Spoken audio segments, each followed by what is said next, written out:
All right, folks, we are live and it's telling me I cannot stream to LinkedIn yet, which is fine. We're going to remove that real quick. All right, so it looks like we are live and just got to wait for some folks hopefully to join us at some point. And Bruce, this is going to be recorded, so this will live on my YouTube and my Facebook page.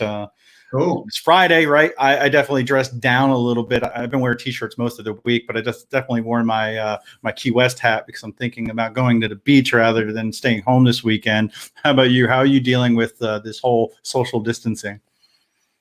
Um, yeah, so it's a very weird time.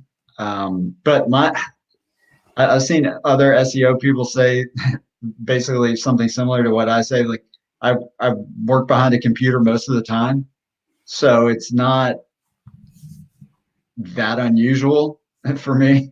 And then I don't know. I'm not very interesting. I just work and then just go for runs and I walk my dog. So it's not that big of a change for me, but we live in weird times. I'm not so there's a saying in my business where it's called put down the mouse and get out the house. So you're supposed to go and meet people and network and stuff. And so I'm just not doing that now. I like that. Put down the mouse, get out of the house. I got to come up with Oh, some for other the ones. vast majority of the time, that's how it is. But right now, it's like pause. We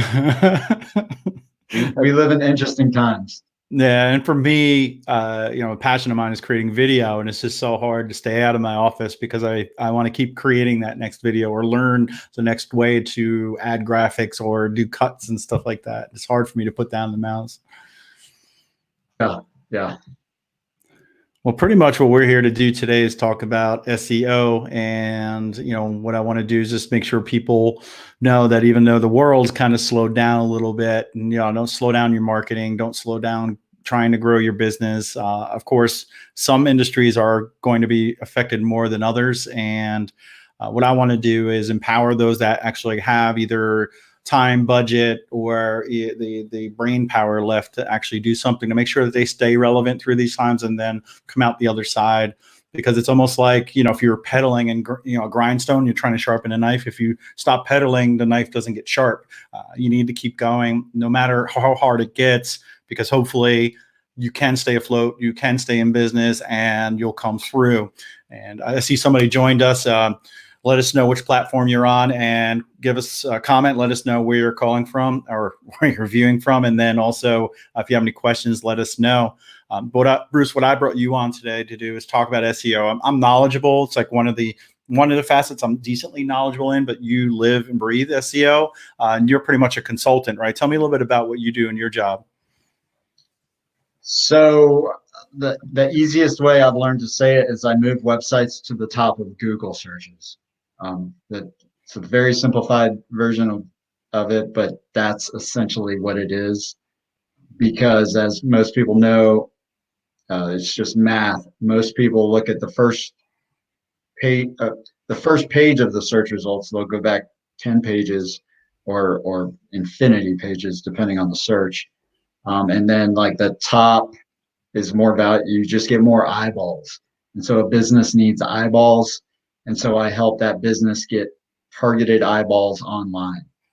And it's tough because there's advertising, there's the rich snippets like maps and all images and video that come up. The real estate on that front page is very small. If you're on the front or the second page, you can consider yourself lucky.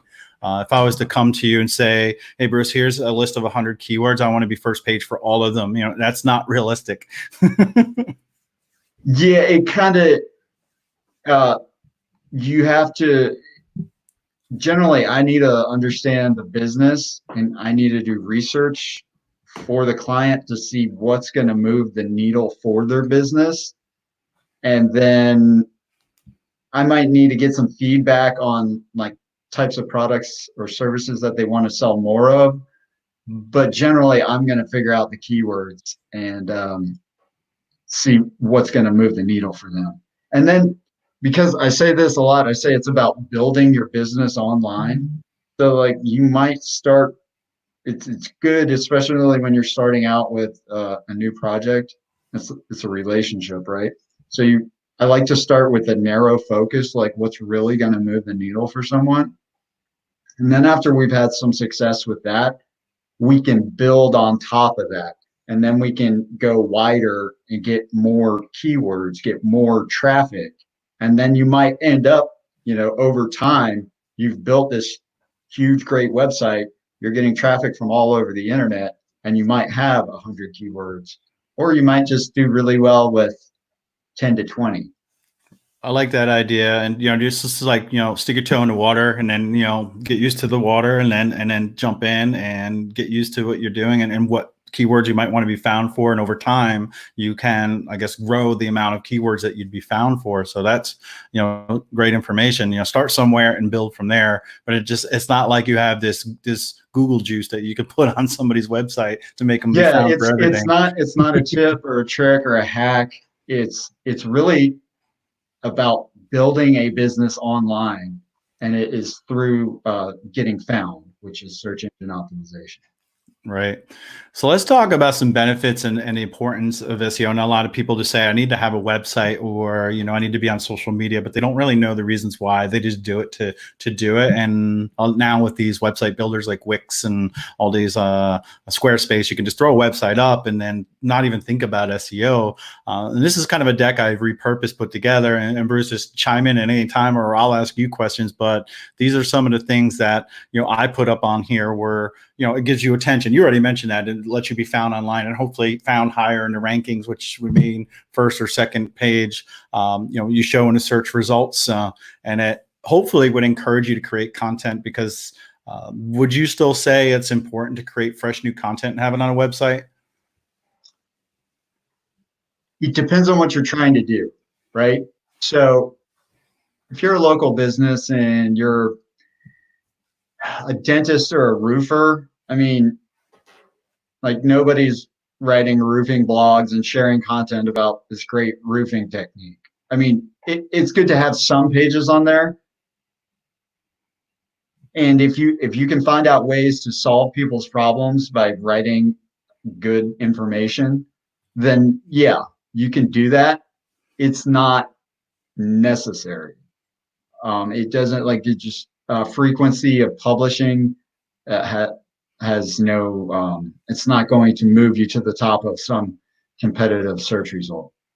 That's more for somebody searching for something specific, and you have it in that content, say like a blog post. That blog post would show up, but it's not necessarily important just to be on the first page.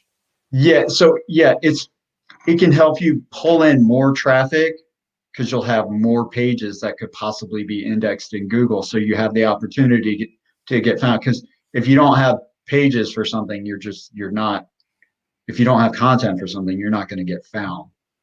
But right. if you're a local business, you don't need to have a blog where you're constantly publishing. So, like, so many answers in search engine optimization, the answer is it depends. So it depends on the situation, but just having content and regularly publishing new content, not really needed. But if you can put out useful information that helps solve your target audience, like, that's almost never a bad thing. So would you say it also depends on what industry you're in? Like, if you're in a service industry, creating that type of content might help, because you would have those extra pages or words and stuff like that to help you be found further? It also depends on, is the juice worth the squeeze? Like, is it pretty easy for you to write a blog article about this, or create a video, a how-to video? Or do you have to spend like a couple $1,000s on production and editing of that video? So if you can do it and add value, and it's at a reasonable cost, and you're putting out information that can help your audience, absolutely. Now, if you're not sure and it costs a lot of money, and you think maybe I should do this just because I think I should do this, then I'd be very careful about just creating content without a really good idea of, like, the plan for it. This is great because you're making me think about this differently, because I come at it from like a content perspective, where, because I'm a content person, I'm going to think about the more Well, video, see, the more content I make, that the more I'm going to be found. well, that is because you have more stuff out there, right? That's kind of one of the equations of the internet is get your stuff out there and then push it out there, right? So if it's relatively easy for you to create content, then yes. But if you're a plumber and you're not that good at making videos and you got to hire someone uh, just because you think you need to have fresh pages about how to undrain a clog or unclog a drain, and it costs you like $2,000 each time for like Yeah. one page. You see what I'm saying? So it depends on your situation. Right. And I have lower cost up on the screen. And what I mean by lower cost is if you optimize Oh your yeah, yeah. site, if you optimize your site correctly, you don't have to spend as much on, say, pay-per-click advertising or social media advertising, because people will find you. And especially if you're a local business and you optimized correctly, you'll show without having to pay, right? Yeah, and this is another reason why I say it's about building a business online. Over time, it tends to compound itself. And just as it doesn't build very quickly, it also doesn't go away very quickly either. Right. I see a few new folks join. Number one, let us know where you're from in the chat. Let us know, where you reside. I want to give you a shout out. And then also, if you have any questions, this is really an open dialogue. I'm talking to Bruce because I'm learning, number one, but this is really for you. If you have questions about how to optimize your website, ask some questions. If it's specific, we'll try to answer it. If not, get back to you. But yeah, let us know where you're from if you have any questions. But yeah, I love answering questions on this stuff. I'm a geek about this stuff. I can talk all day. So what I want to do is dig in under the hood. So now when you have a website, you have these back end things you need to look at. And one of them is called page titles. And a lot of people think of that as what, like home, about, contact, right? Really what you want to do is you want to optimize those. And, I just have up here just some items, and I may click too far, but I want to bring all these up. Like I said, this is a deck I've used in the past. But this is the first thing that people see when they search the internet, is that title. So if you don't optimize it correctly, or it doesn't even make sense, people won't know who you are and what you do. So that's the first thing that shows in the search result. And then you actually told me this is, make sure you're optimizing your links first, then your page titles. Can you talk about how to optimize links? It's I meant URLs. So that's I think it's Uniform Resource Locator or something. It's how you get found on the internet. So in this particular example, it's icontact.com, right? So that's your domain. That's your home page. You're on your subdomain, which is the www. The root is icontact.com. So the URL, so say you have a page about new clients signing up. You would want that URL of the page to be something like icontact.com/new-client-sign-up /close/ whatever. That makes a lot more sense than icontact.com/dsc-021.html, right? And that might still be the page for your new client sign up, but one page gives a lot more information about the page being a new client sign up page than like the other one, which is just gibberish. And so it's a lot easier to do these days. It's built into most of these new platforms. WordPress really made it controlling your URLs easy. They were one of the, as far as I know, one of the pioneers to help make it easy to do. But yeah, you want to, those URLs are really important. And I think in WordPress, they call them slugs, is how I learned. I think you're correct. Yeah. Yeah. And it's and cool that's because I can customize it. Yeah. Yeah. So that part's really, really important. All right, let's look at meta descriptions. And this is basically your description of that page. And what's interesting is for this Hang with Hank, I'm using lead pages to spin up pages really quickly. And it allows me to have the description for the website, right? And then for like when you're looking on Google, but then it can be different if I'm sharing on social, and I can have a different image for social, which is pretty cool. Huh. All right, let me bring up some of these here. So your description is the second line, which is highlighted in yellow. That's what's going to show to folks when they search for you. My recommendation, and Bruce, maybe you concur, is it should be a blend of keywords and a marketing message. And I always say, don't stuff it with keywords. Like, don't say roofing, shingles, tar, or metal roof. When that's what you want to offer, you want it to read like you're a human reading it, because it needs to make sense to the person, but also have some keywords in there. So just make sure it reads well. Yeah, and this is where a basic understanding of copywriting is also helpful. So you want to get your keyword in there like once, maybe twice, but ideally once, and then you're talking to someone, right? You want them to take a bit of an action. So it's helpful if you can give them some information about what it's about and then try and make them click. Awesome. So I want to go through these a little quick. I know we have a few slides to go through, but folks, this is for you. If you have questions, drop them in the comment section. We're going to handle those.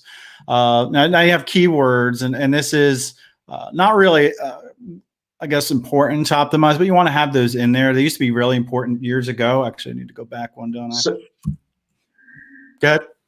Yeah, so there's something called meta keywords, which I think you might be referring to when you say keywords, because keywords are important.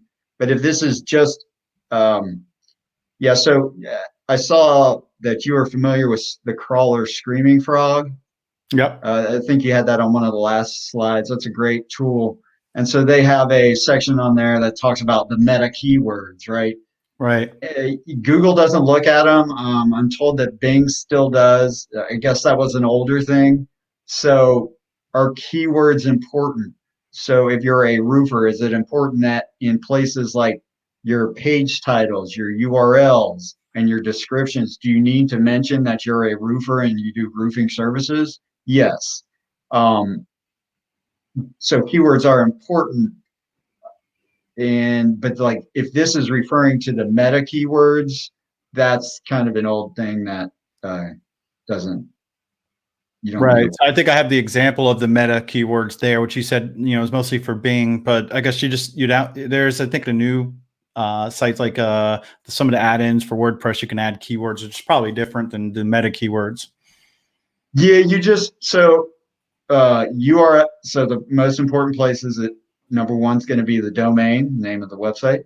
Number two is going to be the URL. Number three is going to be the page title. Four is going to be things like the description, and then places like H tag, heading tag, heading 1, heading 2, heading 3, things like that.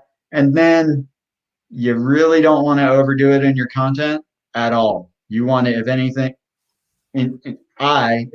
go a little bit less, because I can always go back and talk about roofing again. But like, if I'm getting it already in those other places, it's pretty obvious what this is about. So I don't need to keep repeating it in the actual sentences of content. Good tip.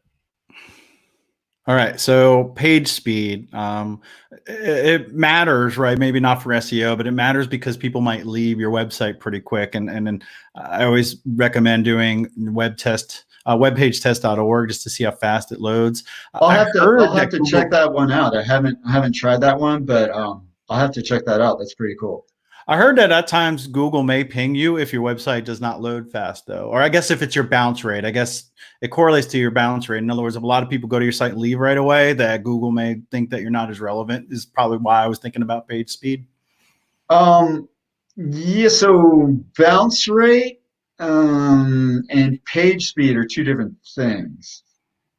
So bounce rate could be related to page speed. If your website is really slow to load, then they're not loading and then they'll leave. And so then that would be the same thing, but it might load really quick and they just think the website's terrible or it doesn't answer the right question that they're looking for. So then they bounce. So it could be two different things, but in I look at something like bounce rate as more of a conversion thing than a SEO thing. Okay. I guess it's just important to note just to make sure your website does load pretty quickly so people don't get frustrated and you have Yeah, content you that need matters to. on there. Yeah, it's you need to meet a what is it, like a minimum standard, like a minimum acceptable bar of like, yeah. I mean, if someone's on a phone and they're just waiting and that white line is going across and it's just stuck and it's just stuck, they're just going to hit the back button. So yeah, you do need a like industries to meet the industry average standards at least. Let's see what's on there. Okay, so we have alt tags for images. For these, I think I fumble on this a lot. When I add images to WordPress or even on a landing page, I always forget to add the alt text. It's Talk about why that's important. It was important. It's becoming more important. So yeah, you want to do it. So like, I imagine here you're talking about email marketing. So maybe it might be Hank giving a talk about email marketing. You're getting, I imagine email marketing might be a keyword for you, and that describes what's going on in the picture. But here's another reason why that is important is because so you could think of the alt text kind of like a page title, right? So this is what people need to understand is if you take out that information on the alt text and you don't have the file name for that image, Google's going to come here and not know what's going on. Google is a machine. People don't realize this, right? So they hear like neural learning and machine learning and neural networks and all this crazy AI stuff, right? It in my experience, that's not how it works. In my experience, Google is a machine. Google cannot form opinions. Google it's a machine and it goes off the information you give it. So if you give it bad information or you don't give it information, it's not really going to be sure about what you're talking about. And that's why this stuff is important. That's why URLs, page titles, meta descriptions, because Google's going there and it's looking for information. So Google is going to the alt text and it sees that this is a picture. So it's going to the alt text to understand what the picture is about. So if you haven't told Google this is what this is about, it's not going to know. It's not like you and me that can say, oh, that's probably Hank talking about email marketing. Right. Maybe somewhere 20 years in the future it can do that, but not now. And when we talk about it in email marketing, when we say use alt text, that's for when somebody receives an email and they don't load images, it tells people what that image is about. But in website searches, it actually can help your image show up in Google searches, which could drive people back to your website as well, which is another reason why that's important, right? Yes. And another thing about these images is you want to name the image files, right? So the alt text on an image, you want to think of as a page title, and you want to think of the image file name as a page URL. So if it's like img underscore 201215.jpg, how much information is that giving a machine about that image? It's telling it it's img underscore 12, blah, blah, blah, blah. So you're going to be very relevant for that, but you're not going to be very relevant for Hank talking about email marketing. Wow. So when you upload from your iOS devices, so it's before you upload the file, you need to do the file name correctly. That is important. Name your images, folks. It's a small win, and you'd be surprised how many people go to Google and search for images. And you know what, Bruce, you called me out because I don't do that. I'm always in a rush. I upload it. I don't even think to change the name of the actual file. I wouldn't know this. I'm so deep in this. Yeah, and especially if you're in ecom, name your image files in alt text because you have it on so many pages. It's like a small win. It'll make you money. Do it. So even like my book, right? If I'm uploading a thumbnail of my book somewhere, I want to name it the title of my book, probably. Yeah, absolutely. Now, the only place I don't really worry about it, like, is if I'm taking a screenshot and I'm gonna put it on my Instagram story. I mean, whatever, I don't care. But like, I don't know if you noticed when you were asking for a headshot, I I sent you an image and the file name was Bruce-Paulson dot either JPG or PNG. But now it's just a habit to me. I'm like, no, naming every image file. I think that's what it comes down to. It comes down to building that habit. Now, if you went from just posting to, say, Instagram as a marketer, right? And that's, you work for a company and that was your job. Then they said, hey, so Joe just left and he handled our website. We want you to upload the images to the website too. Now, you might not think about that right away, but if you start doing it, you'll develop that healthy habit.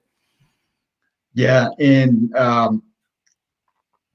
so it's not like naming image files isn't going to shoot you to the top of competitive Google searches. But if you're already there, you're likely to show up for more things because that's there. Right. And if you're like, oh, this is a great idea, I found and I'm not the greatest web designer and like website person, but I found it's painful if you're trying to change images that are already uploaded because they'll be on like multiple different pages. And then when you try and move it, even though it's the same image, you've renamed it so it thinks it's a completely new image. And then, so a lot of times it's just not worth it to do it.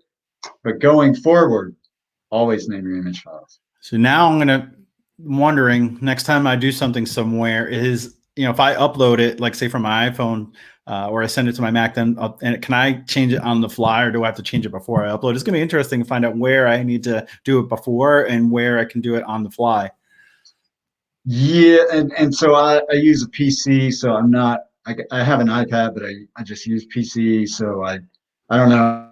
I have to put everything onto my desktop and then just change the file name and then upload it. So Right. I wish the iPhone or on iPad, they would allow you to change the name, but I don't think you can do that easily. So unless you save it to like the new files thing that they have, it's interesting. yeah, when I'm working on websites, though, I'm usually on a computer. Right. I actually never work on websites on my phone. I might see like search results or something like that, or maybe look at how the website looks, but actually doing work, I'm always on a computer. Right. Or like if I was to take a screenshot, like a picture of us talking right now, and then I want to save it for later to post on my website, maybe I'd want to edit it now really quick. On the iPhone, you can't do that. Interesting. All right. So let's talk about sitemaps, because I know those are important. And basically, I like to think of it as a menu that you're going to serve to Google so that they know what's on your website. Yeah, that's a great way to think about it. And this is specifically for machines, right? This is not for humans. It's not you. This is just for the machines. And so so platforms like WordPress, which I do the vast majority of my work on WordPress, not all of it, but most of it, they make this, you get a plugin and the plugins do this for you. But occasionally you'll have problems. So one, you need to make sure that you have, and I believe it's not just a sitemap, it's an XML sitemap, which kind of distinguishes that this is for computers.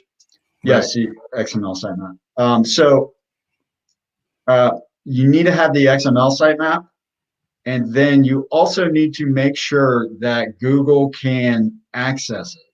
I was just working on a site, a Joomla site the other day, and so I was a little not in my element because I don't work on too many Joomla sites, and I was noticing that it just wasn't indexing correctly, and I was looking at things, I'm like, this should be fine. And then I noticed Google couldn't read the sitemap. And it was because it was like, I don't know, blocked or something. I had to get on the line with hosting, work on it. We got that fixed. Indexing just went so much better because Google can read it. It's a machine. That's one of the places it goes for information. So make sure you have a sitemap, and then it's pretty simple. If you have Google Search Console hooked up, there's a place in there where you can go from like the main menu to look for sitemaps, and you can just test the sitemap. And if it comes back green, you're all good. And then it'll show you red and warnings if it can't read it properly. And I know that there's a plugin for like WordPress that simplifies it. I think Wix will automatically submit it for you. It's really easy. It's probably More and more they're making it yeah. pretty easy to do this, as they should. But yeah, that's if you have a problem in the sitemap, then Google's having a problem understanding your site. So like, I would say, if you're building a new website or you plan on, this is one of the first things you should do once it's published. And then yeah, also once it's up and you yeah, you definitely want to check. XML sitemap, folks. All right, quick tips. Let's see what we have here.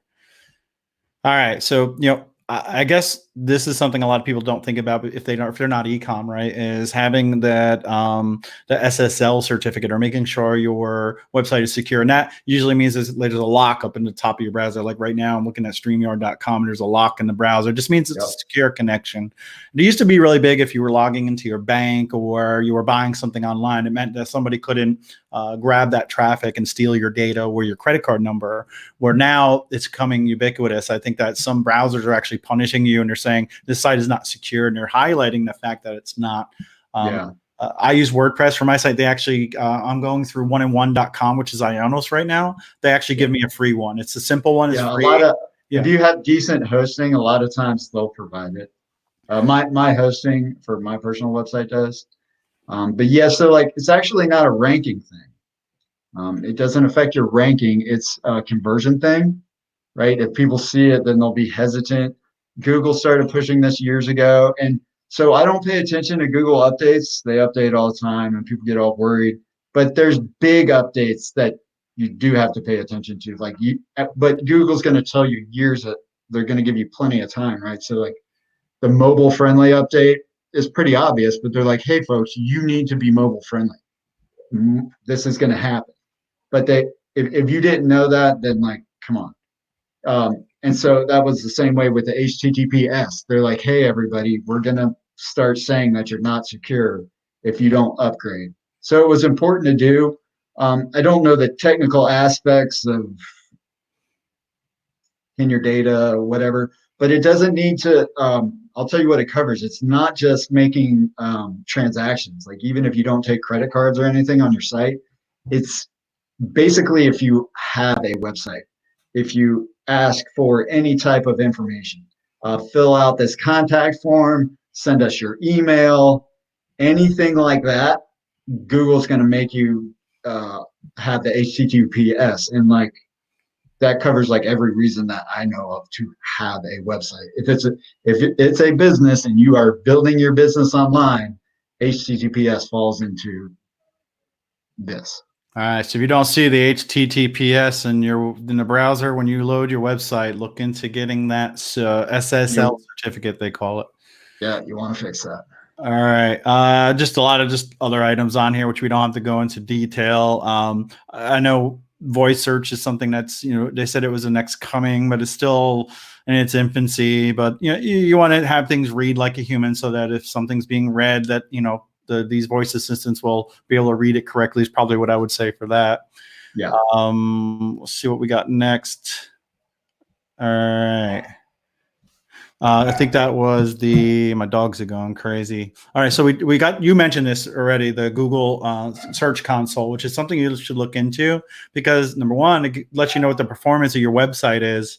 And helps you look at a lot of different data on there. It looks like mobile utility there, and also I like to point out that it allows you to see what terms people are using to search to your website. Where Google Analytics doesn't really give you a lot of granular data there. Yeah. So the things about Search Console and analytics is you technically you don't even need them to rank well to Google, but they do give you information, and they will tell you if Google's having a problem with your site in some way. So they can be beneficial. And yes, they'll give you. And so another thing with Search Console and analytics, I just know the basics, and then that's it. Because you can these things are so like analytics, especially, you can go just down a rabbit hole and spend your whole time doing analytics. I look at the stuff that's really important and that will help move the needle, and that's about all I do. So yeah, here I look for like warnings and errors, and yeah, you can see under what I think the like is it the performance tab? I can't. This is a small box on my Yeah, screen, performance. but yeah, you can go and see how people are finding your website through like what search terms that they are. And then like the child thing to that, I would say is like Google My Business, right? People can go and use that and log in. If you're not listed there, go there because they give you a lot of statistics around how people are finding you too. Yeah, they'll give you some of those search queries or search phrases as well. Awesome. All right. So that's the Google My Business. Bing has webmaster tools, which I do some work with someone that uses Bing, and I keep saying why because they're not as much relevant, but there's some traffic that comes from there. If it works for them, I mean, I know a guy who was he's doing this, working on this big health site, and big target market for them was older folks. And because Bing comes in installed on all PCs, a lot of older people that just default use that as their search engines. And so they were running ads way cheaper on Bing than on Google. And that information they were also, it was helping them with their SEO. So it was, I tell people, no matter what you're doing, whether it's SEO or pay-per-click or social media ads, email marketing, or even direct response mail, if it works for you, don't stop. You might want to also add something else on, but I'm not going to knock somebody. If they're killing it with Bing, that's awesome. With email marketing, you should always be testing things and using the split test tool. Testing, see what works, and if something works for you, by all means. If Bing works for you, if direct mail works for you, go ahead and keep doing it. Yeah. All right. So I guess backlinks is probably something to talk about when this is when companies or other websites link back to you, right? And is that still important as it used to be? Absolutely, 100%. And so one of the easy ways to understand if it's important, right? So there are tools where you can look at a website and see how many links it has going to it, right? And so we all know that Google, Amazon, Facebook, they're all like the biggest websites in the world, right? Well, they have millions and maybe even billions of referring domains, people linking to them. So it's like, that's a simple way of saying, so you take that and you take your fresh install of WordPress that you put up a month ago with no links to it that nobody can find.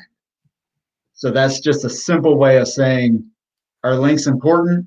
Yes. Now links they're very complicated. Most people get them wrong, but are they important?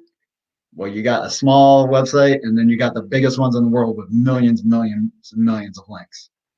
So yeah, they are, but it's a pretty complex conversation. All right. Then, and if folks, if you have questions, go ahead, drop them in the comments there. We want to answer questions, especially if it's related to you, your website, your company, whoever you're working with. That's what we're here for today, is to help you guys out. I know we're just throwing information at you, but it'd be great to have some questions to talk about something specific and solve real problems today. So here's my business. Get. Yeah, and this can kind of feed into this. One of the things I don't know if you can do like if you can show a search. If you can't, that's fine. But one of the things I'm really big on with SEO and local businesses is branding. So I recommend you think of SEO as building a business online. And if you look at a real business, like if you search for Nike. Mm-hmm. And you just want the search results, or? Yeah, just if you just search for, try Nike or McDonald's. Yeah, don't go to the website, but just do the search.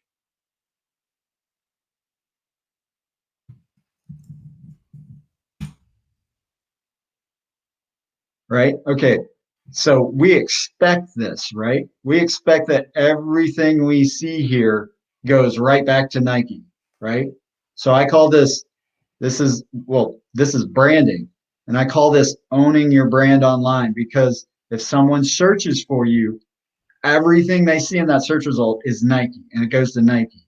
Now, if you're, the Smith law firm, you need to make sure when someone Googles Smith law firm that you completely cover those search results just like Nike.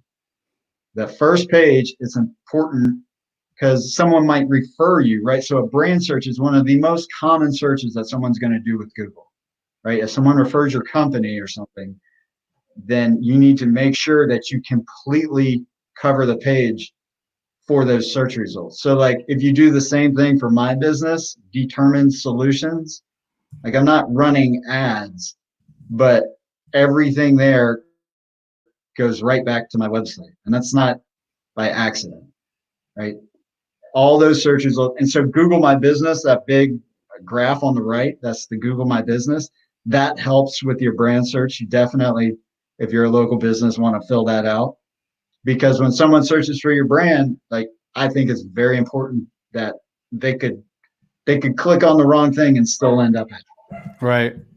Yeah, and this is so overlooked, I think, by brands that not enough people actually use that, and it's this is where I start, because again, it's not a tip or a trick or a hack to get to the top of search results. It's building a business online. All right, I think I lost the slide deck. Let me get that back. All right, hold on a sec, folks. Just gonna get I might have lost the deck. Oh, there it is. I got it. Just gotta share, present. There we go, folks. All right, so share screen one. All right, so the Google My Business, it's important. It's an important one. It's important, and it's free. It comes with your Google account. You just you got to sign up and then just connect it to your website. Yeah, and it'll give you some information. The information in there is it's not as accurate as the information in like your analytics account. Right. But it's still useful, especially for like the average lay person. For someone like me, I got to be a little more careful with those numbers. And what I like to point out is people can actually post kind of like social media. They can, add a post with pictures or special, put offers up there. The posts are so important, and they show up when that brand search happens. And I think for one, they're good in general for businesses, but then especially in times of, so I live in Durham, North Carolina, and North Carolina, as you know, we get hurricanes sometimes, or we get a tornado or a flood or something. So sometimes businesses get shut down for natural disasters or something, or like a freaking virus. And so that's a great way to post, hey, we're not open right now because of this, or this is, it's really good for that. It only lasts for 7 days and then it falls off, but you could just repost it. There's no charge for it. So I highly recommend. But even if you're not posting about disasters, if you have a sale, if you have an upcoming event, and it looks really good on mobile too. It actually takes up more space on mobile. So it helps with, especially if you have maybe some search results that show up in your brand search that you don't want them to show up. A lot of times your Google My Business post will show up higher than that. So it pushes down the other, maybe it's a competitor or maybe whatever. What's going around now. I've seen a lot of articles talking about how to update your hours and your business status on Google My Business. And I think they actually stop processing reviews right now just because they're overwhelmed with trying to help everybody with all this craziness that's going on. So they slowed down the actual reviews getting posted onto your site. Yeah, I've seen that, which I was surprised that I assumed that was way more automated. Right. And maybe there's a ton of people behind. Maybe there's a lot of manpower it's actually physically looking at this stuff. I don't know. Well, I was listening to a documentary, or it was a story on NPR, and they were talking about like the people that review the ads and stuff for Facebook. It's all manual. It's a lot of just people, and they Wow. PTSD. Wow. Bad stuff that comes through that people don't see. Wow. You mentioned earlier, Screaming Frog, which allows you to go in and look at a lot of things on your website. It allows you to go through and check a lot of your links and stuff like that. Yeah, and they've got a free version too, which is great. It's a little bit limited, but with Screaming Frog, for someone like me, it's great. But if you're a regular person, you're gonna get, this is maybe overkill. Right. It's just maybe a little too much. But I don't know if like something's wrong with your site. Maybe download that and see if you can see some errors. But if you don't really know what you're looking at, it looks just like that screen. It's a bit technical, so it's a great tool, but it takes a little bit of training or understanding or something to be able to. Right. Yeah, if you want to learn how to use it, or just maybe once a year, take a look at it, see if there's any glaring issues, I would say go ahead and try it out. You know what? There's probably some really good YouTube videos or blog posts about how to. So yeah, right. I was going to say that. Yeah. Allows you to look for duplicate content, error pages, and then look at your meta tags and see what kind of issues you might have with those as well. Just take a look at it, see if it is something you can figure out, or YouTube it, and if not, just yeah. I mean, you could. I use that tool, so like I'll look and I'll be like, wait a second, you guys aren't using page titles, or maybe as they have duplicate page titles on everything, and you don't want to do that because that's not useful. So yeah. Got a couple folks on. Where are you from? Let us know where you're from. I'd love to hear what part of the world, country you're in. Schema. So this actually is kind of like, I guess, similar to what you were talking about with taking up the page. I think Schema allows you to really just control what content's being shown. Like we'll see pricing actually in this one video. We can have star ratings, and this is stuff that you add to your page so that it shows up in the search, the thumbnail with the video markup. This is a little bit technical, but you can go to the structured data markup helper from Google, and then you can go in and build the URL so that it actually looks like these. That interesting. I'd never heard of this tool. Yeah, it's for somebody like me that's not very technical. You probably can do this by hand, but it allows me. I've read it. And I want to put a price of something on, menu item on there. That's pretty cool. Yeah. So I know about the Google structured data testing tool, but this is the structured data markup tool. So this helps you create it. Yep. Is that right? Oh, cool.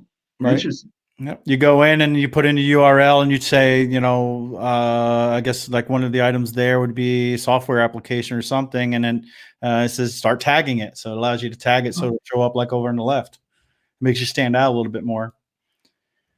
Yeah, this is a little bit more technical, but this is making it a little bit more easy. But I would not include this in the 20% of stuff that's going to move the needle 80% of the way. Right. But if you're already doing good and you're looking to get more and you can figure this out, then it could be worthwhile. And what you were talking about earlier, with Nike, we had the main page and we had the sub pages. There's a term for that to have those show up like that, like child pages, right? Isn't there? Child pages are a thing. I guess I don't know exactly what you're talking about. So when you Nike, it'll say like shoes, clothing, and then site links. Mm-hmm.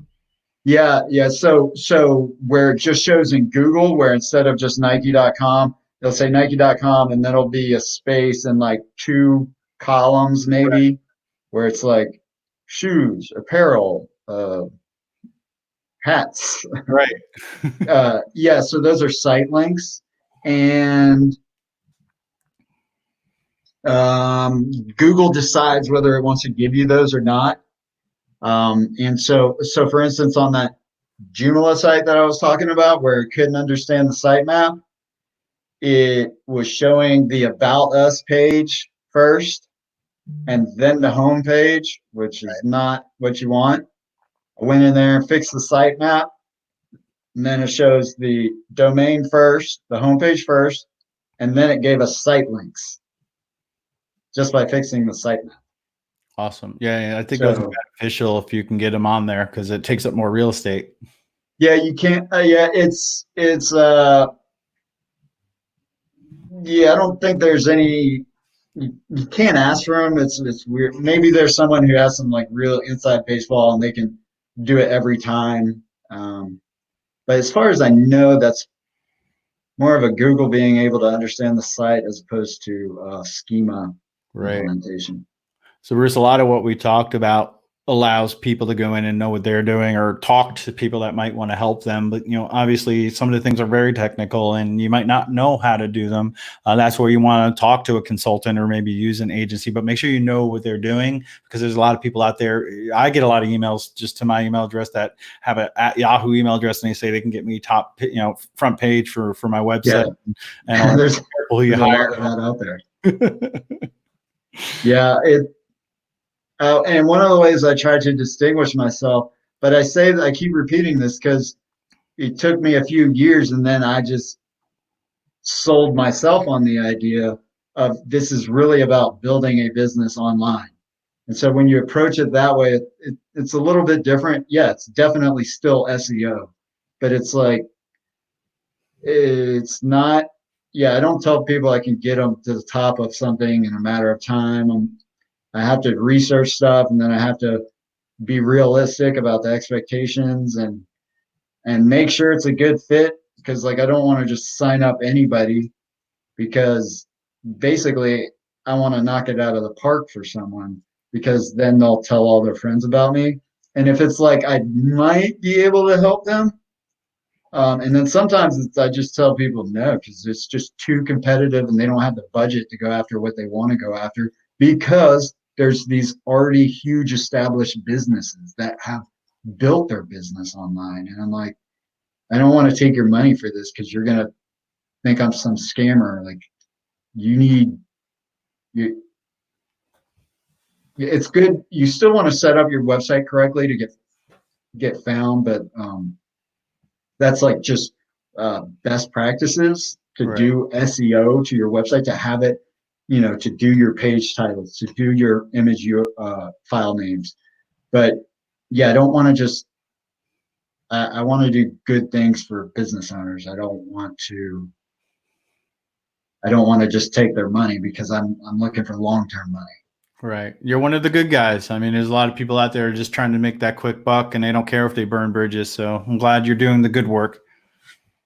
Yeah, it's interesting. And no, when you're working with people, you get invested. Like I don't like to lose. So I'm real competitive about this stuff.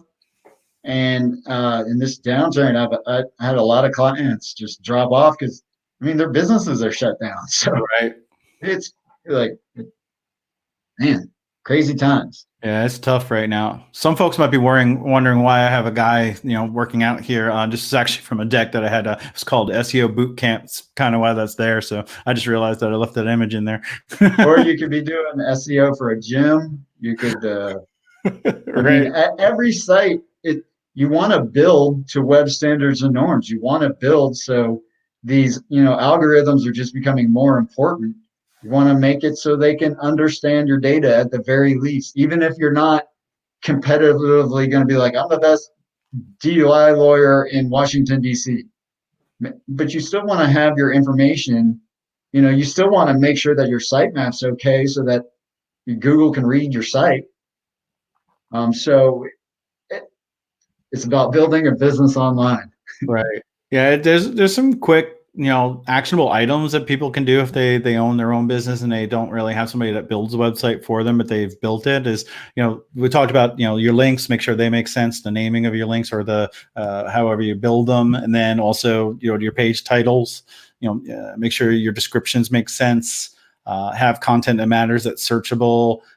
What do we talk? The XML map we talked about, the site map. Make sure that you have, that's critical. And then I would say another one is the Google My Business. That's something you can download the app on your phone or just go to. Oh yeah, good point. Yeah, you can download the app right on your phone. It's free. It comes with your Google account. So you're going to have like the Google My Business, you don't have to. In general, I like to when I'm working with a client, and it seems like they like it too, if they have all that stuff in one place. So like their Gmail, that also has access to the Google My Business, that also has access to the Search Console, that also has access to the analytics. And if they're running ads, they have their ads account on there too. Um, you don't all have to have it in the same Google account, but if you do, it's nice. All Or right. especially if it's nice for business owners who are like not into digital marketing and stuff, and they're just like, just need to find my stuff. And so that can all be in a free Google account, or you could use a G Suite.